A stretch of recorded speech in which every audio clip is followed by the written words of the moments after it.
Hey everybody, welcome into the Sportscaster and Her Son, where sports bridges the gap between the generations. I'm your co-host, 12-time Emmy Award-winning sportscaster Peggy Kaczynski from ESPN Radio here in Chicago. I'm also the mom, the sportscaster, and I'm the baby boomer. And I'm your other co-host, Jason Conander. I'm Generation Z. I am from Chicago. I'm going to be a senior here at the University of Texas at Austin. There I'm involved with student television, was with Fox Sports in Los Angeles this past spring. Mom, it is so nice to be back. I'm so happy we are officially back. I was just going to say that we're back, and I hope people understand a bit of a hiatus. College schedules get crazy. I went back to work at ESPN 1000 here in Chicago. You're a pretty big deal over there, too. And, and our schedules just were not clashing. Jason was in Los Angeles doing his internship with Fox Sports in LA, so he was a couple hours behind us. So we are back and better than ever, and we are celebrating Father's Day because, Jason, Father's Day is coming up, and you've heard me talk a lot about Grandpa Poppy, okay? Yeah. My dad, Ed Kaczynski, your grandfather. All right. So he's 88 years old. He raised 10 kids, sending all of them to Catholic grammar school and Catholic high school. Now this, while he worked 3 jobs, almost my entire life, sometimes it was 4 jobs. He was a shipping foreman at a factory by day.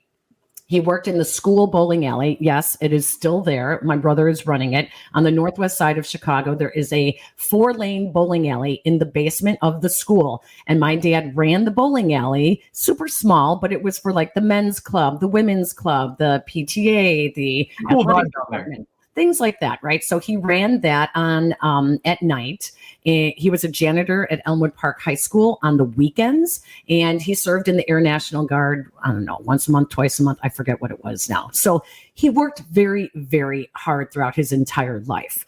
My favorite memories of my dad, Ed Kaczynski, was when I was playing grammar school basketball. I would be upstairs in the gym playing in games, and the bowling alley was directly below the gym. And my dad would walk up the stairs. He'd take a break from, running the bowling alley, and he'd go up and I could see him out of the corner of my eye standing in the doorway to the gym because he only had a few minutes before he had to go back to work. And he would stand there and he would watch the games. I loved seeing him out of the corner of my eye at my games because with 10 kids, it was really hard for him to get to any of our events because he was always working. The other memory that I have is we would go camping in Wisconsin to this small town in Wisconsin, which we still go to this day. All of my siblings still love going up to Wisconsin. It's really, he instilled in us this, vacation was awesome. The other thing that my dad was known for was really, really bad dad jokes. Still to this day, he still says after opening day of baseball, whether it's the Cubs or the Sox, he would say, "Oh, Peggy, I guess the Cubs aren't going to be selling beer this year." And I'm like, "Okay, all right, Dad, I'm waiting for it." And somebody who had not heard the joke before would say, "Wait, what do you mean? Why not?" And my dad would smile and he'd say, "Because they lost the opener." I told you he had really bad dad jokes. He still does at 88. So Jason, in honor of Father's Day, what are your favorite memories and things about your dad? Let me tell you a little bit about my dad, my namesake, Jason Conander Sr., absolute legend. I think that, I love talking about the things that I get from my dad because I think that they're a little less apparent than the things that I get from you. I get, this from you, this love of sports. My appreciation for talking about sports in front of a camera. I get that from you, and I think I get a lot of my personality from you. I get my name from my dad, my looks from my dad, and honestly, I think I get my sense of humor from my dad. My friends at school have no idea, and this is, shout out to my friends at school who are listening to this because you'll know this, and the ones who aren't will not know this. A lot of the jokes and the slang that I bring to school actually come from my dad. And so, it'll be a weekend and we'll be going out and I'll be like, "Hey, all right, boys, we're going to be getting in rare form tonight." And they're like, "Where'd you learn that term?" Of course I learned it from my dad. He's been using that since middle school. And so the amount of terms and sort of figures of speech and jokes that I get from my dad, people will never realize how many. I think that the guy's the funniest person on the planet, and he doesn't even try to be funny most of the time. My favorite memory of my dad, he went to every sporting event, always drove us, which was cool, and I always appreciated that. But the thing that I always love about Dad is when we'll be on the couch in the living room and we'll be watching sports, and I'm watching a lot more intently than he is. He's always got his iPad out or he's doing something, because Dad can never do one thing at once. He always has to be preoccupied with two or more things. And, I have so many memories of watching the White Sox growing up where Dad will just look up at a moment's notice and, let's say, Diane Viciedo strikes out, and he'll be like, "Oh, come on, Viciedo sucks this year." And it's like, no, Dad, like, he's actually hitting 280 with 25 homers. Like, he's one of their better hitters. He just struck out that at-bat. Or, Tim Anderson will swing at a good slider. He swings and misses at more sliders than the average hitter, but he'll swing and miss at a good one. And Dad will be like, "Oh, come on, he always misses that pitch." And it's always a joy, even if he doesn't fully understand. You and I both know, and he'll be the first to say it. He tries to understand it, and he tries to hold together his thoughts. But sports, just he's focused on other pastures than sports. So you gotta love it. Okay, Jason. So let's just get right to it. Who's the biggest athlete right now in Chicago?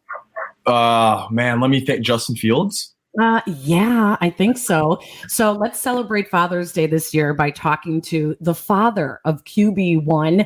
It's Pablo Fields joining us now on the Sportscaster and Her Son podcast. Hello, Pablo. Thank you for joining us. Hey, glad to be here. Hey to all the people in the Windy City.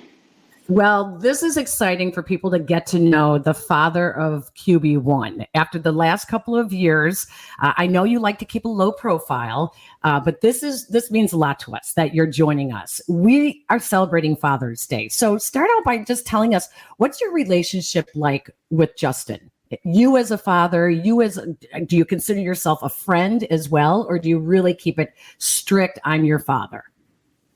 Probably more father than friend. I was pretty hard on him growing up. I didn't have I had a stepdad for a little while, but I really didn't have a father figure on a consistent basis in my life. So I was pretty hard on him, and being a policeman for 30 years, I just saw firsthand the culture and especially with African American boys. So I was pretty hard on him, to say the least, and he'll tell you the same thing. Yeah. Well, I have 7 brothers, 3 of who were Chicago policemen. One is still a Chicago policeman. I have a nephew who's a Chicago policeman. So I get that whole mind thinking, and typically they're pretty strict. So how often now do you guys talk, and how has that relationship changed now that he's an adult? Well, we don't talk every day, but there's this app called Snapchat. I absolutely love it. I can text my kids and they won't text back for hours, but if I send a snap, they snap back right away. And it's a way of kind of peeking into their lives. So say with him, he may be on the tarmac, or he may be in the locker room, or just doing anything crazy, or so we snap every day. We have we call it D1 family Snapchat that we all communicate on, the whole family, my wife, my daughters, and Justin. And Snapchat is really good. Wow. Really good app.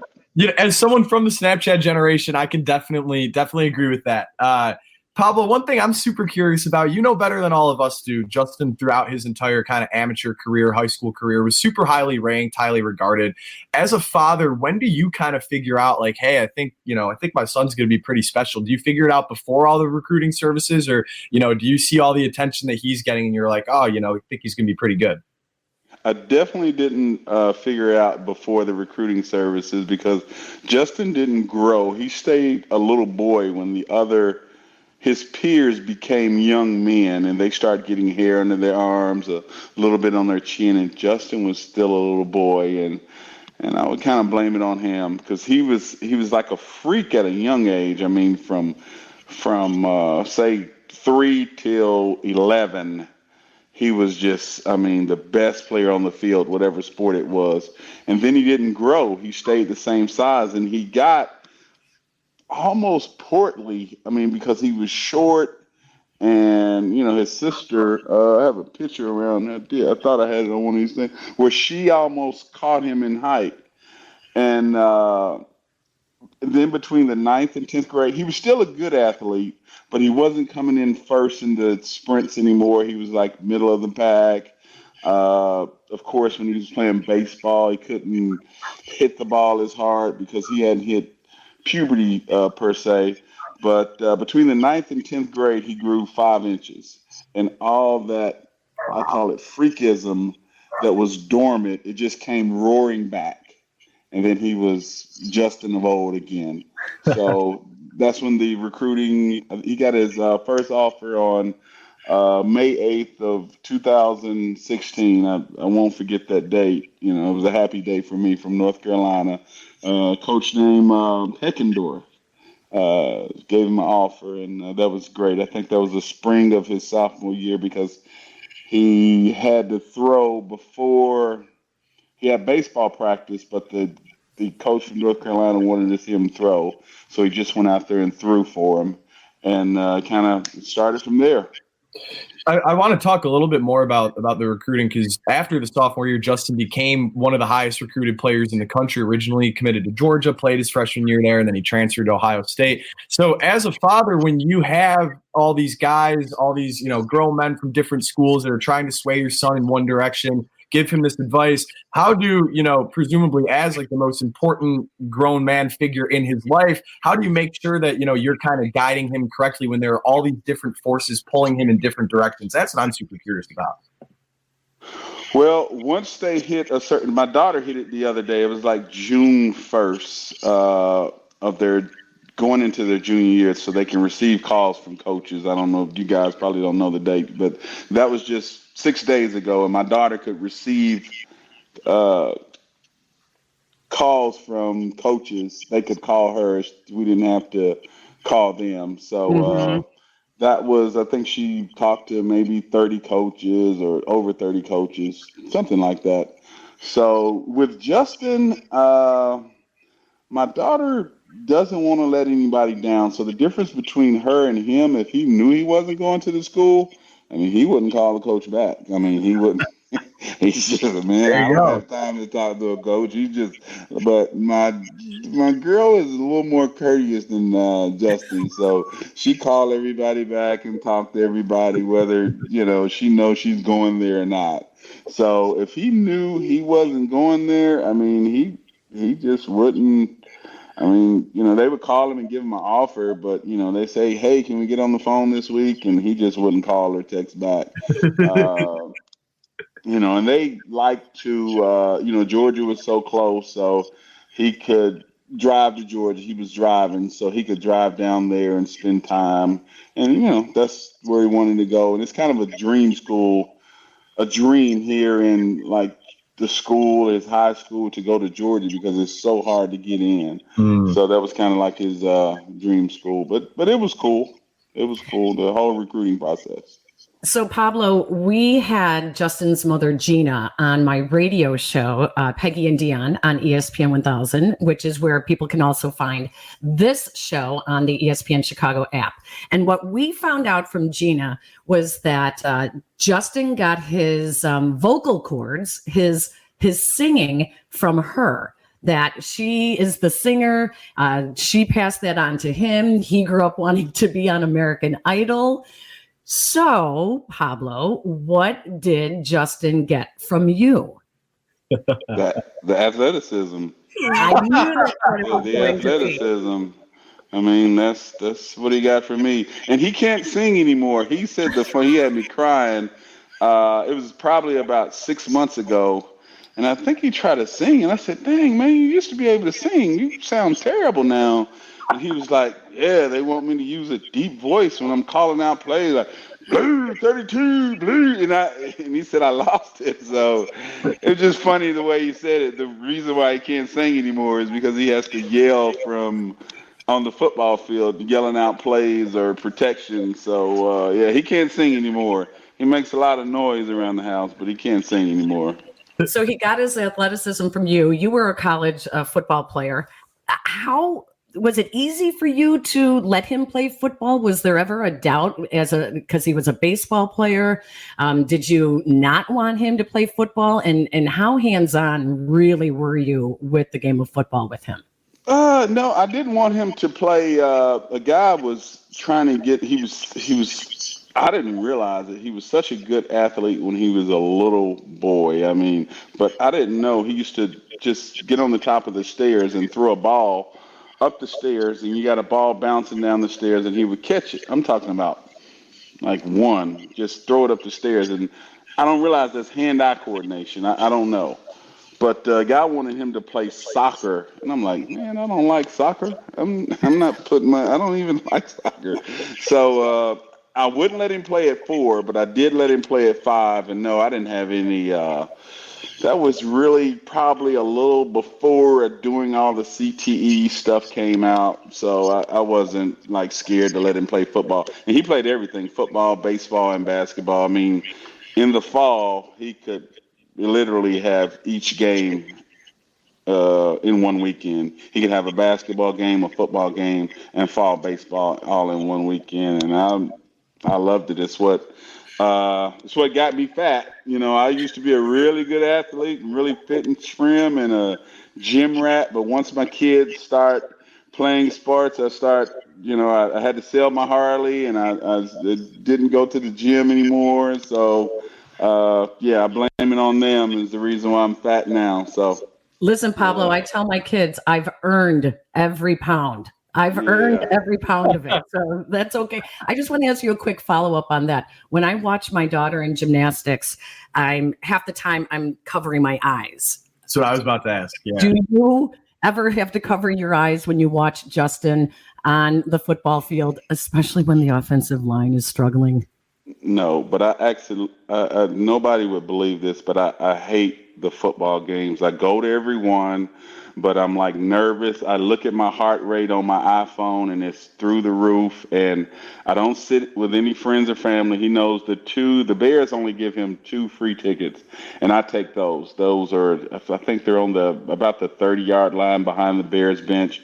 I take those. My wife and I sit there because I don't want to be around anybody. They watch a game from a different lens than I do. I don't want anybody to know who I am around me. I'm nervous. I mean, you got your kid out there on the battlefield at war, so to speak. So I'm a nervous wreck the whole time. No fun to be around, and it was different in high school. I miss those days, where you could smell the hot dogs, the popcorn in the stand. I was a resource officer at his school, so if I needed to tell him something on the sidelines or he needed something, he would send a message to me. I think it was a clip on that little reality show where he was asking me advice, where he fumbled twice in the rain and didn't know what to do. But, I miss those days. I mean, he doesn't know if I'm there or not. Playing pro football or college. So I really miss those days, and I'm not very fun to be with at the game. Now, when it gets cold in Chicago, I've been able to go in the booth with the coach's wife. So that's great. They watch the game from the same lens that we do, so to speak, because it's pressure on them, it's pressure on us. It's not a whole lot of just drinking and having fun and enjoying a football game. We're watching a football game and we're nervous. So it's some chatter in there, but it's just I watched it in another booth, one of his sponsors one time. They were like, let's take some pictures. I'm like, dude. But the lesser of the two evil, I can't do the cold. I've been in Georgia like 34 years. The cold in Chicago at a football game would kill me. I'm sure you're referencing that Bears-Eagles game from December at Soldier Field. It had to have been 5 degrees. Justin played great, but that game was absolutely miserable. Unfortunately, my mom took my follow-up question. But what I'm super curious about is, you said that you're not so fun to be around at these games, and I understand it too. Heck, if my kid was a pro athlete, I'd probably be the same way. But do some of the things that Justin does on the field, do they surprise you? Like, are you just as jaw-dropped as we are at some of these long runs and great throws and sort of like superstar plays? No, I've been seeing it a long time, and a lot of people they asked me like, man, how does it feel? And he's been a great athlete since he came out of the womb, and I mean, he just been getting accolades. And I mean, I was his coach for a couple years, but you know, they start saying daddy ball. And I'm like, daddy ball. Then I'd show him the stats. I'm like, dude, your kid had 18 carries and he didn't get any touchdowns. My kid had 7 carries. I can't help it. He took it to the house 3 times, you know. So I would get a lot of flack because everybody wants their kid to be like yours. So I just left that alone. I stopped coaching them and didn't coach any of my kids, probably because of that, and just let them fend for themselves. And I never forget in Little League, you're like, no, why did you cut in? And he's gone. So, you know, you kind of yelling at him in mid, and I could never yell at him in Little League because he would begin to cry. And the other coaches would they would go, you know, you're not a good coach if it's like Southwest Atlanta. It's a really hard league. If you're not like grabbing kids by the face mask and yelling at them, you're not a good coach for whatever reason. I didn't really, you know, yell that much. But if I ever got on him, he would just get so emotional about it, where the other coaches would go get on him. But he's been doing this for so many years. But to do it on that level is surprising because everybody's fast. You know, even the linemen are, you know, to run around a Joey Bosa is incredible because they're so fast, the D linemen, and you know, you have to just be a little bit faster than they are. So everybody, you said it in your last answer, kind of everybody wants their kid to be the star. Everybody wants their kid to be the one. I want to hear what the most rewarding thing about being the father of a superstar athlete is. Ooh. The most rewarding thing. The free gear. He just signed a deal with Reebok. I get some free shirts and shoes and just a lot of stuff. His agency is Athletes First. They buy stuff for the athletes, so I'm always bumming, and they're like, man, this is Justin's dad bumming again. But you know, I'm on a policeman's retirement, so that my income is different, and he didn't make it to the pros to support me or anything. That's pretty rewarding, you know. So I guess the swag. Pablo, is it hard for you? One thing you mentioned Snapchat and what you didn't have, what I didn't have when I was young and in college, and you know, was all the social media. Is it hard for you to follow what people say about your son on social media, or do you stay away from it? Good question. You got to stay away from that. Now I'm back on Twitter because I have a rising junior who's in the recruiting thing. So I'll look at the headlines, but I never go in those rat holes. My wife will go in them, and she's getting better at not going into them. But you can't go into those rabbit holes. You got to stay out of them, because I don't care if he throws for 600 yards, he's 29 of 30 and 6 touchdowns. It's going to be some negative on there. So you got to stay out of that. I mean, you know, you're a parent. You've been protecting your kids your whole life, and they're pretty nice in high school, but when they get to college, and especially the transfer from Georgia, they get so mean, and they say anything where they really have no idea what they're talking about. But you have to stay out of those rabbit holes as a parent, because you're a protector, and you know, you've been doing that your whole life. So you got to stay out of those. I want to give a shout out, because I sit on the board of directors for Girls in the Game. I believe in girls playing sports, everything that comes out of it. It's the reason why I had such a great career in broadcasting. Let's give a shout out to the daughters, because your daughters are athletes. And I saw, was it Jaden who just graduated? She was a softball player. And you just said you have another daughter who just entered the whole recruiting pool with the open contact period. So give a little shout out to the daughters as well. And tell us who the best athlete in the family really is. Well, my daughters are great. They're boys. Do you have girls? I have one daughter and 2 boys. Yeah. Okay, they are so much more responsible than boys. I mean, Justin is just 100% irresponsible boy. I mean, even as a grown man, I take care of a lot of his stuff for him. But girls, they just take care of their business. They're so well. The little one, she's kind of got a dirty room, but uh, yeah, the Jaden is a softball player. She was at Georgia. Now Jaden's kind of built like me. She's kind of stocky, and she wanted to do ballet or be a dancer when she was younger. And I'm like, Jaden, you built like me, babe. I don't think you're gonna be a dancer. So I took her to a little park, a little local park, and she played rec ball. And she was started at about 8 or 9, and she could just naturally kind of hit the ball. I guess she had quick hands, and it just kind of started. And she started playing travel ball. And well, let me back up. We took her to Georgia's UGA softball camp when she was younger, and it was overnight, and she was willing to go, and she didn't know how to really play softball. So, girls won't go to camp if they don't have friends, but she went to camp. Then she loved it, and she went the next year, and the next year when she was about in the 7th grade, they said, we think you might be a recruit one day. And I was like, yeah, right, whatever. You guys want my $500 next year for the camp. So she went back in the 8th grade, and she would call home, and she said, the coaches, they watched me on every single drill. The head coach was like, every time I did a drill, it was kind of uncomfortable. They were right there watching me do this drill. And then we were at a tournament like 3 weeks later, and Tennessee, Georgia, Virginia, maybe Auburn were all at this tournament watching. And the Georgia coach, after she had an at bat, he did like a 5-minute text. And, I'm just in the backgrounds. I have on one of those big floppy hats. You can't talk to coaches at these tournaments, but he sent a text. And then after that text, I got a call from her hitting coach to call the Georgia coach. They were going to offer her a scholarship. I was like, wow, really?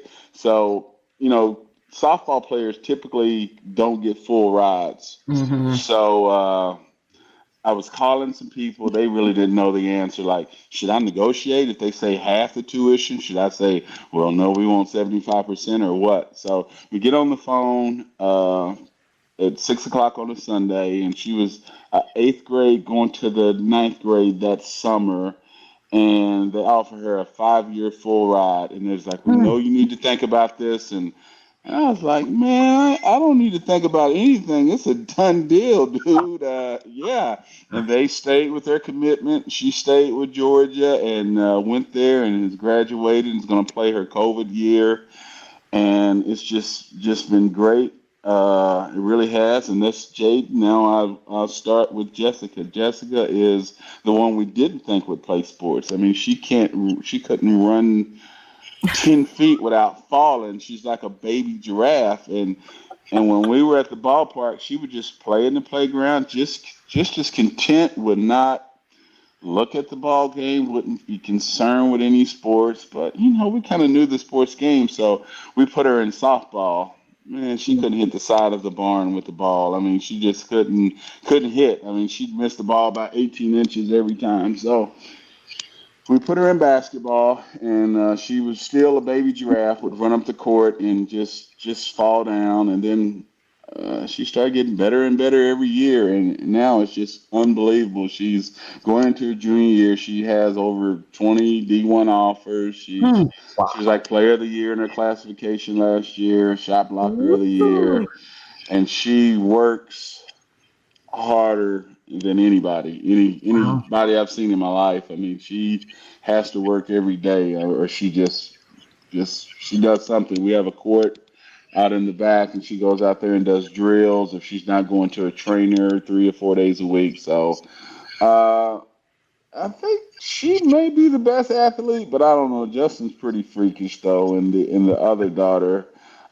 she's good at hitting the ball too. So I've been blessed, and it's my hobby. It's the way you meet your friends through traveling all over the country, watching your kids play. So just what a blessing as a father to do that, and especially being that I like sports so much. So I used to lift weights and play ball even after my days of playing ball all the time until Little League came along. So it's a blessing. So, Pablo, with Father's Day, we'd like to get some advice from fathers. Do you remember the last piece of advice that you gave your son, Justin Fields? Yeah. We have we get together. I told you we get together on Snapchat. Also, we get together on a family prayer call every Wednesday morning before he goes to work, before the girls go to school or class. So we all get on FaceTime and we do a little prayer call. It only doesn't. Everybody's busy, so it doesn't take her a long time. But it was basically don't follow her path. Make your own trail. Don't follow the path. Make your own trail. So, do things differently than everybody else. Be different. So, I love it. Yeah, he's pretty good at that, and just doing his own thing, and he got in all of his trouble in the house, thank God, and I'm knock on wood. I mean, I couldn't stand the kid from about 13 to 15. But he just he's been great. He knows how important the family name is to us, and leaving a legacy, and even the promise he made me by graduating from college. I mean, most kids wouldn't have done that, just taking classes, and it was a pain, but hey, nobody can ever take that away. Get your degree. That's what we did all this for, was free college. Yeah. I never ever dreamed of really playing pro football, just free college. We'd have loved to go to Mercer on a scholarship, but they never offered. So it's a little school here, when he was the MVP at the quarterback camp in the 8th grade, and it was pretty heartbroken, they didn't offer him or anything. So yeah. We really appreciate you taking this time, and okay. This is a big season for your son, and there could be a contract extension in his future. And I'm guessing that if that happens, your Father's Day gift will be a nice big winter coat, because he'll be in Chicago for a few years longer. Yeah, I can keep the torso warm. It's the hands, the feet, and I just don't know how you guys do it. Pablo, there's warmers. You got to put the hand warmers for your feet and your gloves. Yeah, it's cold there, man. It's cold. So I'll try, but it's awfully cold there. Yeah, I'll tell them to buy me a coat. Happy Father's Day to you and your family. By all accounts, you've done an amazing job, and we can't thank you enough for taking the time to join us on the podcast. I appreciate it. You guys take care. You've done a good job with your son too. He's an articulate young man, and he seems like a rock star in the business. So he'll go far. Thank you very much. Our thanks to Pablo Fields for joining us. And when I say that I stalked him for the last couple of years, I sort of did. We can't give away. Yeah, I'm not going to say how. I'm not going to say how. But I knew that he would be a fun interview, and I really do appreciate the fact that he granted us the trust to do the interview and to have him on the podcast. So our thanks to Pablo Fields. Great timeless too. Yeah, Jason, hey, I don't have final thoughts because it's Father's Day. It's not about me. It's about all the men out there who are dads. Why don't we let you do your predictions? Yeah, let's do predictions. I got 3 ones. They're pretty rapid fire, pretty quick, especially because my Mac seems to be dying here. Okay, anyway, we have 3 quick predictions. I'm going to say that both of the Chicago baseball teams are going to be buyers at the deadline. The Cubs sort of falling behind a little bit, in the long kind of break that we had in between shows. I think I said the Cubs would be sellers. I actually think they're going to be buyers. They have some pretty good pieces. The NL Central stinks, and so does the AL Central. The White Sox don't have as much of a choice as the Cubs. They kind of got to stretch out the window. So I think that they're both going to be buyers. Will it work? Probably not. But, at least we'll see the attempt at winning baseball in Chicago this summer. It'll be more fun than past summers. Prediction number 2, Stanley Cup Finals. The Vegas Golden Knights are up 2-0. Luckily, now that we get our shows up a little quicker, I can actually, predict a series while it's going on. I'm going to say Florida comes back and wins that series. Vegas has dominated the first 2 games, but the Cinderella run of all Cinderella runs, the Florida Panthers beating the big Boston Bruins, best team in the history of the NHL. They run the table. They make it to the Stanley Cup Finals. I don't think that it's going to stop here. They're down 2-0, whatever. They'll come back and win. As for the NBA Finals, my final prediction, where things stand right now, Denver leads 2-1. I think that Denver's going to win the next 2 games of the series and win in 5. Might not be that bold of a prediction, but I feel like every prediction I make on the show is a pretty bold one, and I'll take my gimme predictions when I can get them. So Nuggets in 5, Panthers in 6, Cubs and Sox Sellers. There are your 3 predictions for today. I love it. Well, our thanks to Jake Cantu, who is our producer at ESPN Chicago, where you find the audio version of this podcast. It can be found on the ESPN Chicago app, and the rest of it is on Apple Podcasts. You can watch us also on YouTube. And Jason, what do we want people to do? We want people to follow our Twitter at TSAHS Pod. I will be tweeting a lot more on there starting today with our show back up and running. So excited about it, as you can tell with a big smile on my face. We also want people to like, rate, and subscribe anywhere that you can get your podcast. You can find our show. My preferred app is the ESPN 1000 app, but might not be your preferred app. Guarantee that you can like, rate, and subscribe whatever app you listen to our show, wherever it is. I promise it helps us. So please keep that in mind when you're listening to us. Thank you, everybody, for joining us. Have a wonderful Father's Day to all you dads out there. And we will be back soon with another episode of The Sportscaster and Her Son.